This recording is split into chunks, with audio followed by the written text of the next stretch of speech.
Greetings, fellow travelers, and welcome to the Way of the Showman, where we view the world through the lens of showmanship. I am Captain Frodo, and I will be your host and guide along the way. And today we have arrived at the very last conversation that I recorded in Stockholm when I flew, kind of for the first time when this podcast went out on the road to specifically record new episodes. And so much of what you've heard along the way this whole year has been a result of those, at least the latter half of the year. I am again pursuing the idea of abstract and concrete performance, or abstract and narrative or so. And this time I start out by asking Jay about the relationship between presenting abstract or artistic ideas to students, because him and Eric Aubrey, which we've heard a few episodes ago, are both teaching at the Stockholm Circus school, and it's so I lay out this question just as soon as this episode starts, but so we're talking a next part of this episode, next part of this conversation, which will form next episode, will be getting back into this thing of intention and abstract and that. But now we're attacking that same question from a slightly different angle, keeping in mind that the relationship between a teacher and a student is in many ways related to the kind of relationship that exists between a showman and an audience. So do with that preamble what you may, and I hope you get some inspiration from this conversation. Let's jump right in.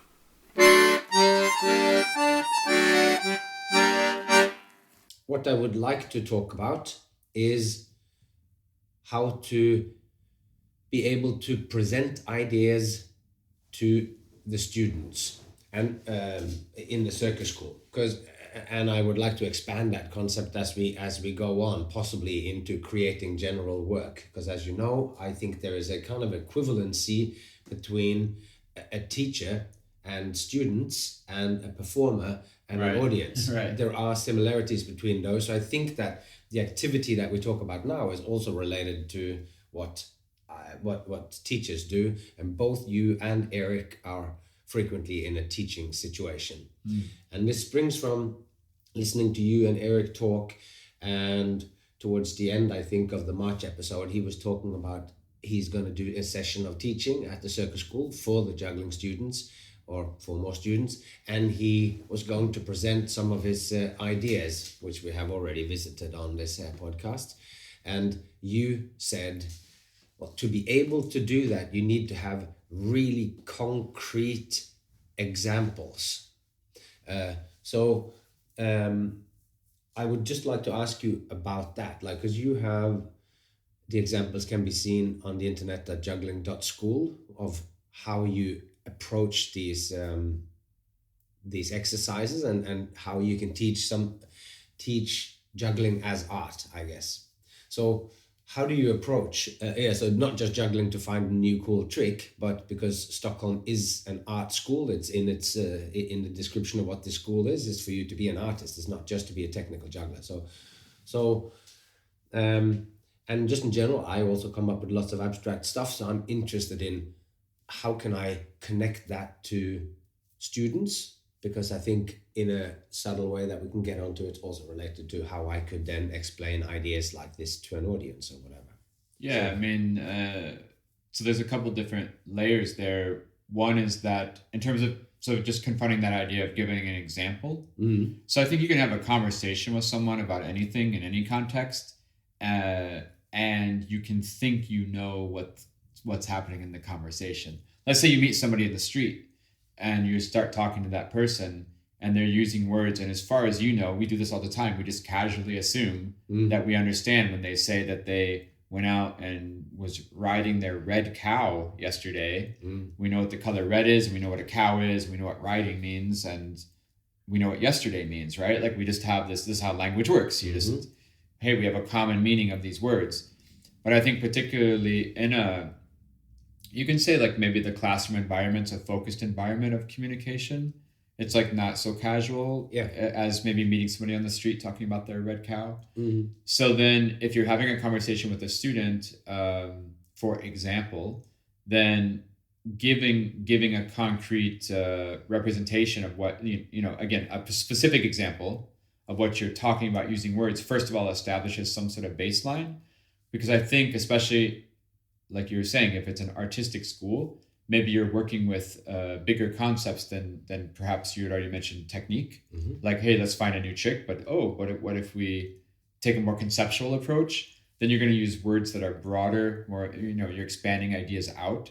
And then in that case, I think there can be an intellectual understanding of like, yeah, I think I know what you mean when you use that word. Mm. And maybe we all have our own personal relationship to those words that hopefully those relationships overlap enough between us that we can have an effective communication. But I think, immediately once you say, here's the big idea, basically, right? Yeah. Here's the big thought. And the student can kind of intellectually grasp or have a personal internal interpretation or relationship to those words and go like, yeah, I think I know what you're talking about. But once you give that little concrete example moment, specific, example, then they know more precisely around which area of that concept you're focusing on, or right, they just have a better, more clear understanding of which area or direction the conversation is going in. So that's like the first half of it, I think. Yeah. And the second half of that, following on from that, is you and I, we've been saying that we've been talking now quite deeply since at least 2020, and a couple years before that here and there in Las Vegas, but more in 2020 more intensely. It started our conversations, and so we have a pretty good understanding of each other. When we each use words, we know what the other person's saying more precisely than 5 years ago when I first, or 20 years ago, 25 years ago when I first met you. We share a little bit of the same language, and also you hear me repeating certain phrases over and over again, which comes then to grow in this is obviously very important for me, and you see what those phrases mean, and me and the same with you. So so the second half of maybe this process of not only just giving a specific example after you've vocalized a large concept, but then you give a specific example so you have a common starting point at least. The second half of that is just building a culture in the classroom, or building a relationship or a working method between the people in the room. And so that you have common expectations, and again, common parameters by which to start a new conversation that goes into the unknown. So you start somewhere known, so you're not just constantly circling lost, trying to find each other in the dark. And so that's a lot of conceptual talk right there. I'll give you a specific example. Excellent. So if the program is 3 years long, like for example, it is in Stockholm, one of the techniques or tactics I tried to use over the years was that in the first year of school, we kind of establish what is the rhythm and what is the process of having a class. What does that mean? Yeah. What are we specifically going to do? We're going to maybe get in through the door, you come in, what happens? We're going to outline some sort of format that's familiar. Yeah. That's established. Maybe it's a habit or a routine that we can then have as a jumping off point to maybe do something different later on, but at least we know where we're at. And so that kind of habits or routines that we started to build is, this developed alongside with my work, my friendship and my work relationship with Luke Wilson, this great juggler who's no longer with us. He wrote a great book called Tactile, about juggling, and it's I gave it you read it. It's amazing. A wonderful book. Yeah. So Luke and I worked a lot in the classroom together teaching on the program here in Stockholm, and so one of the methods we use is we'll talk about a very big concept, perhaps maybe intimidating in its scope or daunting, and we're talking about time and the universe and whatever, like it's something crazy, but then you have 6 minutes to do it. You have 6 minutes to do the task. Yeah. So like to concretize, okay, it's about time and the universe, or like sort of Well, time in existence or time in reality. You have a chat about that. Yes. And then we go, and we'll make a specific task. Yeah. And we'll say we're working with time. In 6 minutes now, you get 6 minutes to do X, Y, Z. Okay, yeah. So hey, we're working with time here. We're working with your place in the universe or whatever, right? In this fictional example. Yeah. And we'll say, okay, so now using this discussion we've just had, kind of outlining our understanding of time and where we are in the universe, and time and space, is it the same thing or whatever? Or waves, particles, and lights or whatever. Now time using that duration understanding and rhythm and all of this is also, of course, intricately connected to juggling, because it is an art form that expands through time. So yeah. Sure, but it could be any example of anything. Yeah. It could be, but just to continue to go on this one, because so then what you do, but it doesn't really matter though what it is, because it could be sponge cake and sea turtles. I know, but the thesis of the conversation is that you say that it has to be specific. So when we got one, but wait, because then what you do is you take that concept, and it can be anything, but then you just say, okay, so using this understanding of whatever it is that we're talking about, take your juggling, and we're going to try to find 3 examples or 3 moments that represent some aspect of your connection to the conversation we just had, right? Yeah.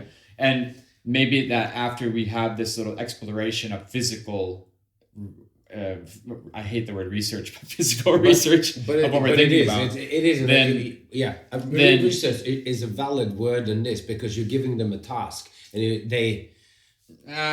let's say that for we can argue that. I mean, the thing with research, exploration's great. Research for me right now in the circus world is denoting a certain cachet. Yeah, and nobody talked about research 20 years ago. It's just come into the parlance now. And I also never use it when I go down into my and the other magic room. I don't go down to do research. No, and the other part that's not what I call it anyway. The other reason I don't do research in juggling is because I think what people mean when they say the word research in practicality is intrinsic to the act of juggling. So juggling for me, a part of juggling, not all of juggling, but an aspect of juggling is what people call research. It's just naturally this exploratory curiosity, searching, finding, playing, experimenting, whatever. For me, that's built into the act of juggling. The culture of it, at least. And maybe we were talking about this yesterday, that there's certain people are more technicians and work very specifically on their act, but don't do much social juggling or hangs out the back to explore new crazy avenues. And you're perhaps the epitome, one of the at the forefront of people who just is known for, when you go to see you're going to see balls, clubs, and rings, but you're also going to see flashlights rolling on the floor at one particular time, or you're going to see sticks tied together at another. So you're constantly breaking the frame. So that's part of your research, and maybe not of everyone, but in a school you would also imagine that maybe not. Okay, I don't think fundamental to juggling technique there's anything in there about research necessarily. No. But in juggling culture, even from when I was 6 years old. Yeah, they teach, my friends taught me the cascade, sure.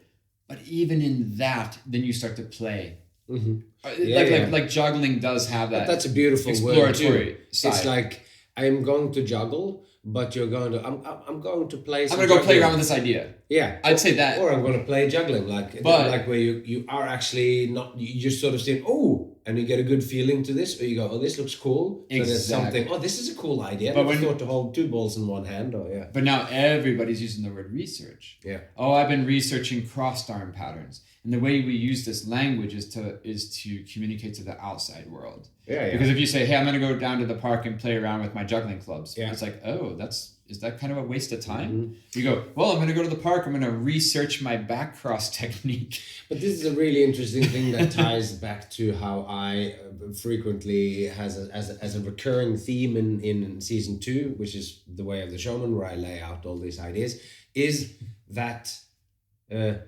people ask you, what is your real job? Or is this your actual job? Can you make a living from doing this? Totally. And part of it is that on the surface it looks frivolous. Right. So to be taken serious as an art form, there you go. It is also, you would imagine that, especially also because there is an academic drift towards academia, when you are part of a university. You just Right. have to. And I know that discussion is going on in Melbourne, and it's going on here. And there's more here in Stockholm. Yeah. There's more pressure in an institution like a university for there to be papers written. To justify, yeah. So now, what if that gets taken to the point where when you get in, and previously you say you were part of the process of choosing who gets to come into the thing, and you get to choose some jugglers who's going to be in the program, right. and you're going, yeah, this guy is so good at juggling, and this girl has got the most amazing repertoire of this, and I want those two, but that the others go, yeah, but they handed in some assignments here and they weren't very good, because one of them, the ideas are good, but her spelling is terrible. No, it's a great observation. Is the sort of like, because at university, if you're getting into university, you're just assuming that there's going to be some writing and some thinking of that. And a lot of the people who go to circus school come there because they're extraordinary physical performers who might not have fitted into normal school, like Ken Robinson says about whoever he's talking about, this woman who was discovered, and they're going, oh, we think there's something wrong with her. And then the excellent doctor says, oh, after talking to her for a while and watching her while she's moving to some music, and she goes, I don't actually think there's anything wrong with her. She's not sick, she's a dancer. And then she moved on and went on to choreograph Cats and all that. Absolutely, name, but it's a good observation that when you're inside the institution, there are certain barriers or parameters you have to meet that aren't all necessarily lined up towards maybe one direction of the expectations of the students who apply to the school. And they say, I really want to go to the school, and in their mind, let's say the jugglers, they think they're going to go juggle all day long. And actually, it ends up to be a very little part of their day. So get back in the classroom. You've given three tasks. You've talked about time and space. You have a big idea, and you can you make a concrete task out of that. And then you give them to concretize that. An example of a task. You've talked about time and space, because now we've set up. So we say that's the exercise for today, and then you have 6 minutes to come up with 3 things. Do you if we take that as an example, for example, we're going to have a point of view on a conversation about a concept. You have a specific point of view, and you say, okay, we have this idea that time and space are related in this way, and we can focus on that for a conversation. Then I could say, for example, okay, take a juggling sequence. I usually say it like this. I say, take a juggling sequence. Either you can make a new one if you want, but you can also use one you already have. It doesn't matter. That's irrelevant, so don't waste your time worrying about it. If you want to make a new one, go for it. But the students always know, because we're trying to set up a culture of work here, of how we work, that they know they don't have a ton of time.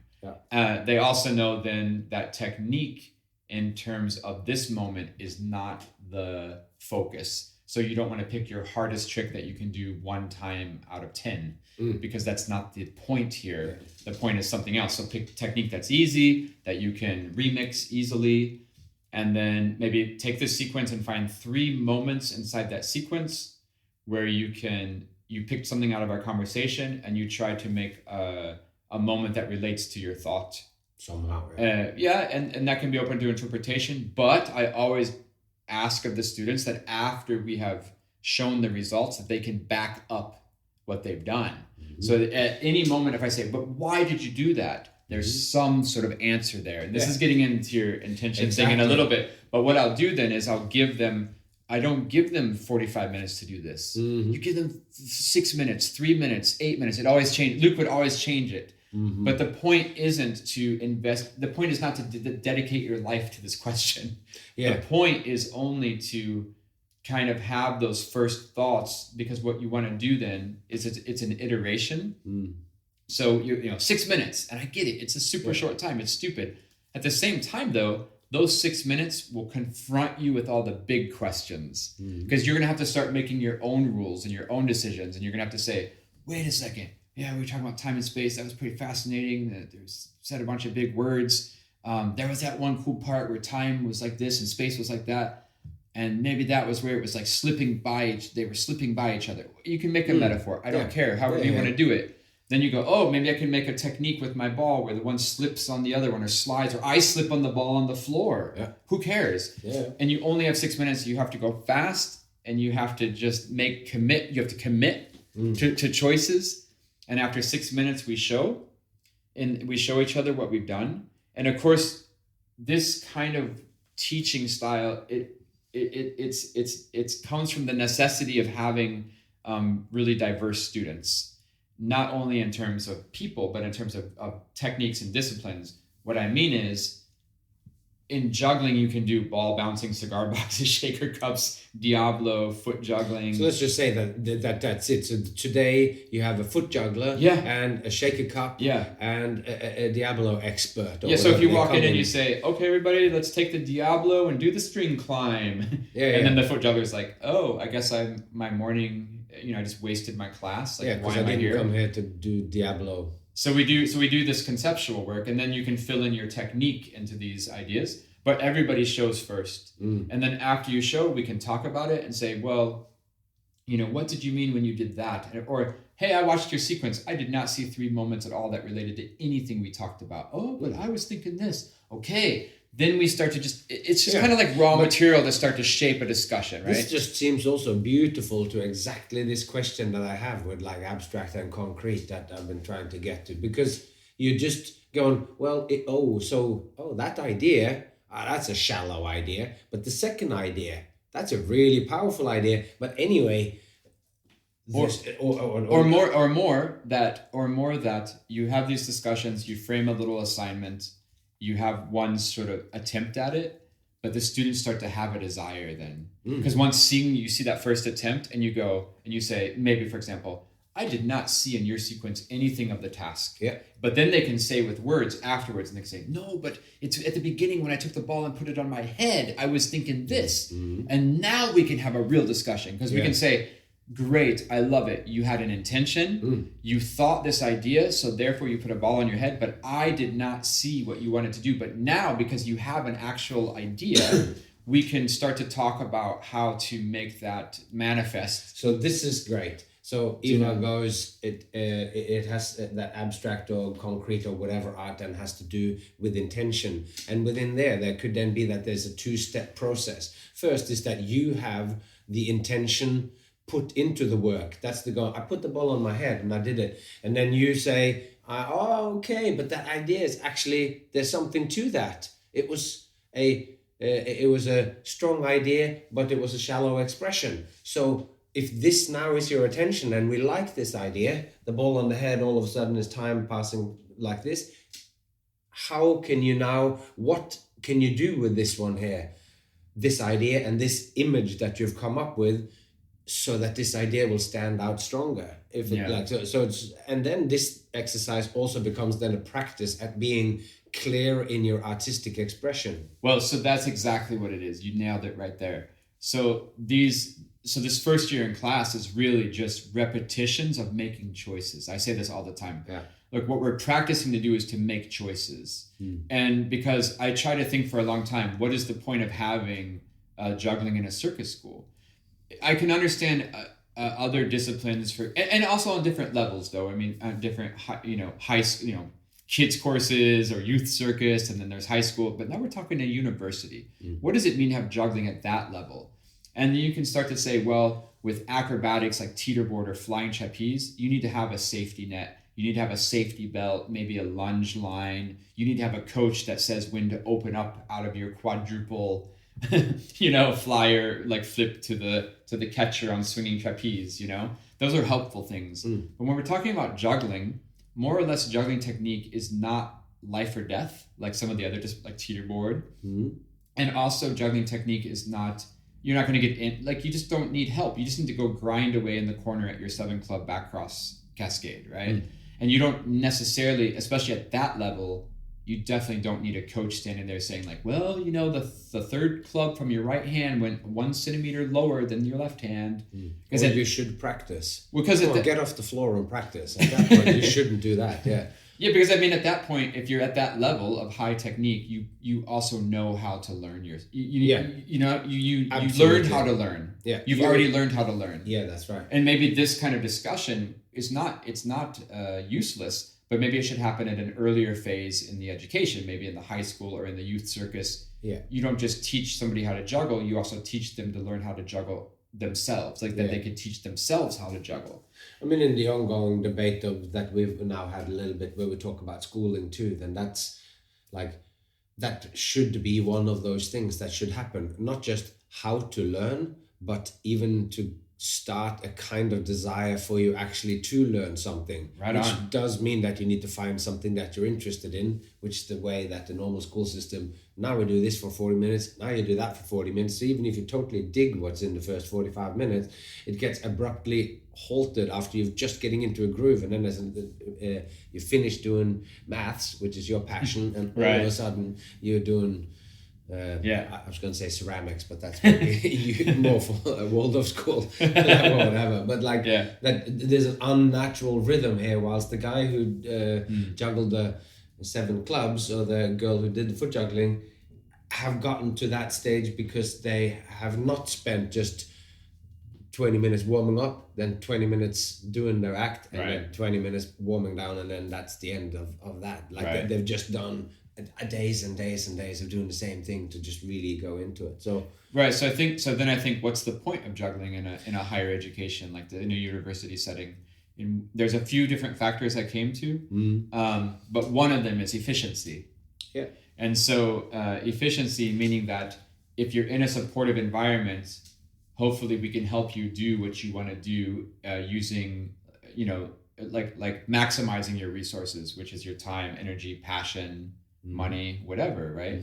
And part of that then, really, for me, in terms of being an artist, I see myself as an editor most of the time, an editor of information, drawing in information from the technical and physical practice of juggling, but also ideas, information from other art forms, from other performers, other friends, whatever, right? But at the heart of that is just making decisions, making choices. And I often feel, if I'm hired to go do a show, sometimes I feel like I'm just paid to have made a choice. Like they just wanted someone to show up who made a bunch of choices. I can wear the orange shirt or the red shirt. It doesn't matter. I chose a shirt to wear. I picked a song to play. I picked a way to throw and catch the balls, right? That's what they're actually paying me for, is to come and have an opinion in one way. And hopefully my opinion is from a unique enough point of view that it's effective. It's either entertaining or, effective enough in that way. I think that's true. I think it's a maybe a little bit of a peculiar way to think of it, but sure. But it is true. Like, you took all of those choices. I am the performer that I am today, that presents what I do in this show, because of all of the choices I took in my life, and in my practice, and then and then from there it goes down to the costume that I wore and the particular acts that I thought would be particularly good for this particular event. Totally. And so, but they can be a simple for the whole, but for you, your whole is an almost infinite series of choices. Right. I mean, it can be. It can funneled. Exactly. Yeah. But it could also be as simple as how you choose to go on to enter the stage.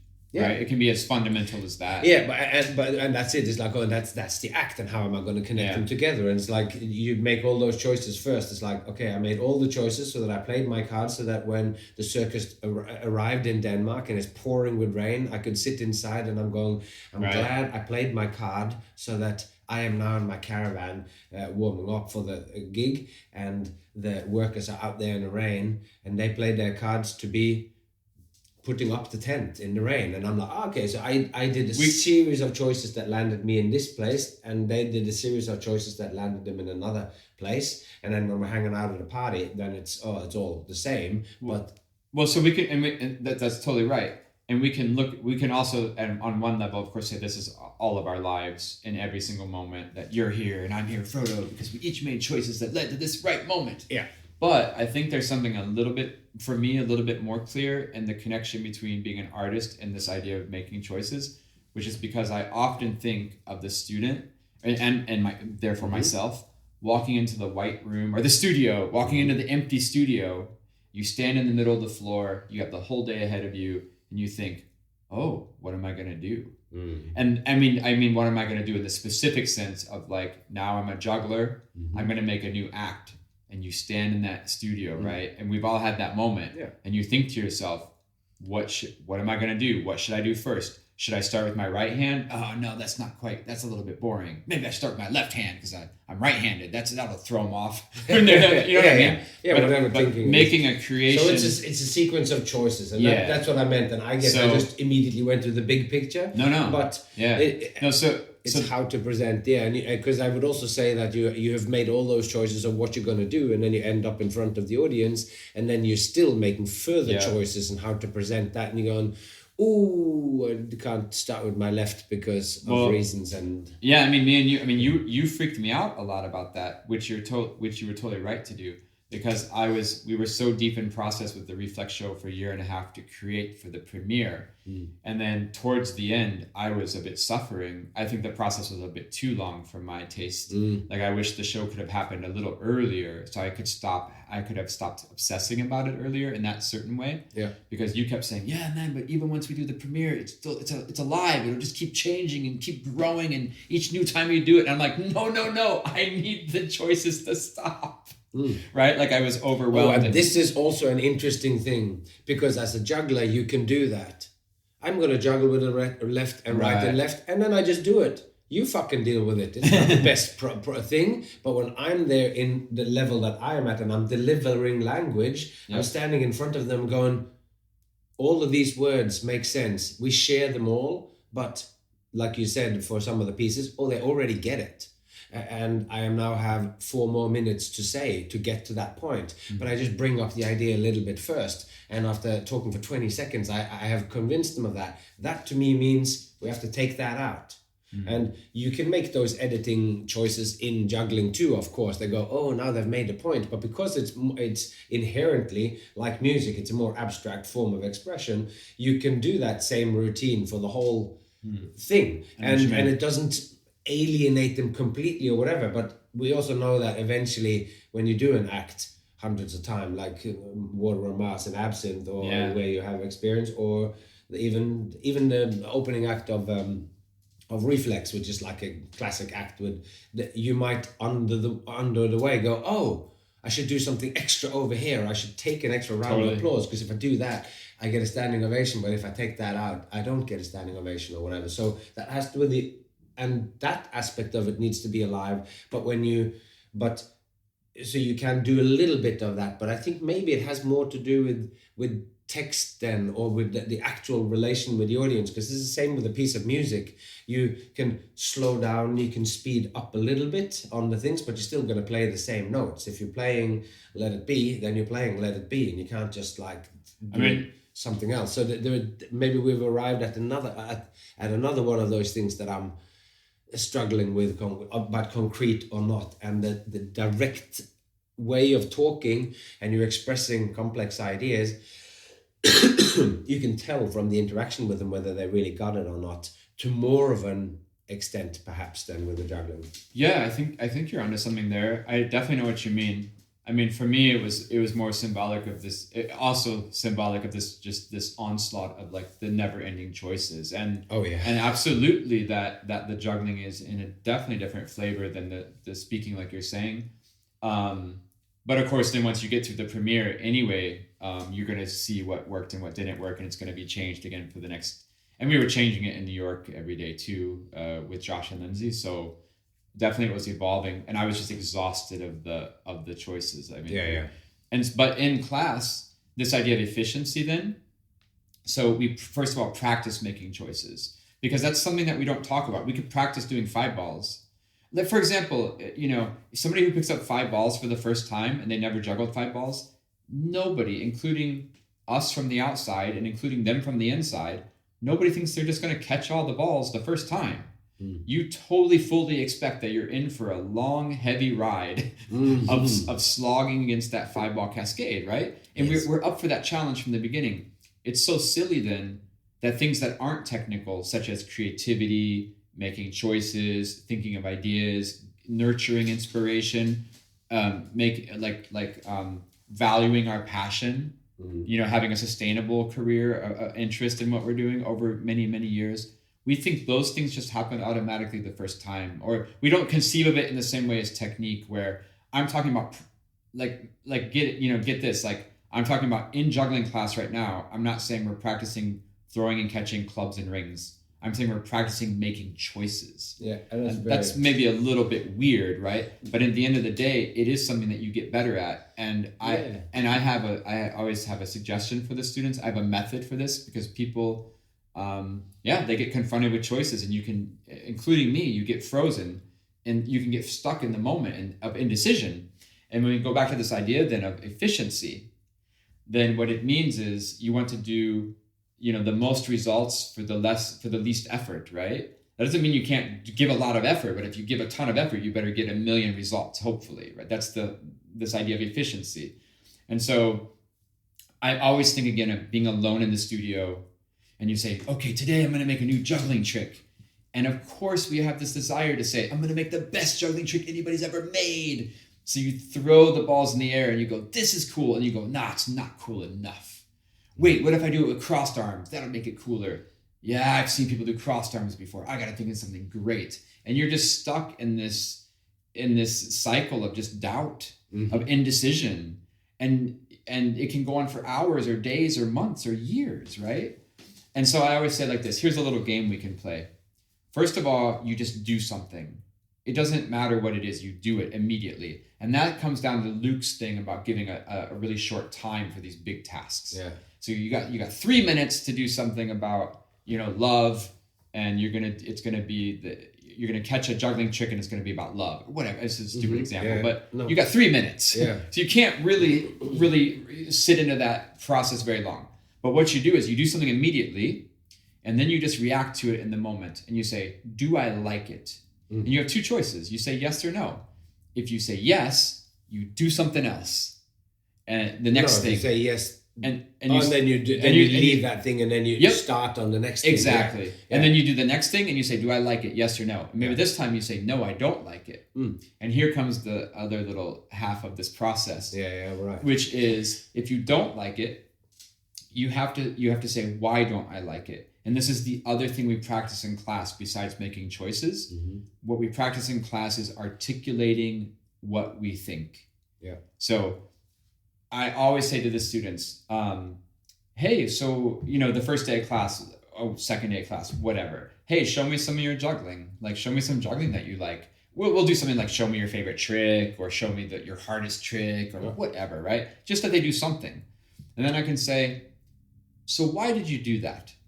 And for the most part, I think even if you would confront me with that question right now, it's not an easy thing to answer. Why did you throw the ball like that? Or why did you catch the club like that?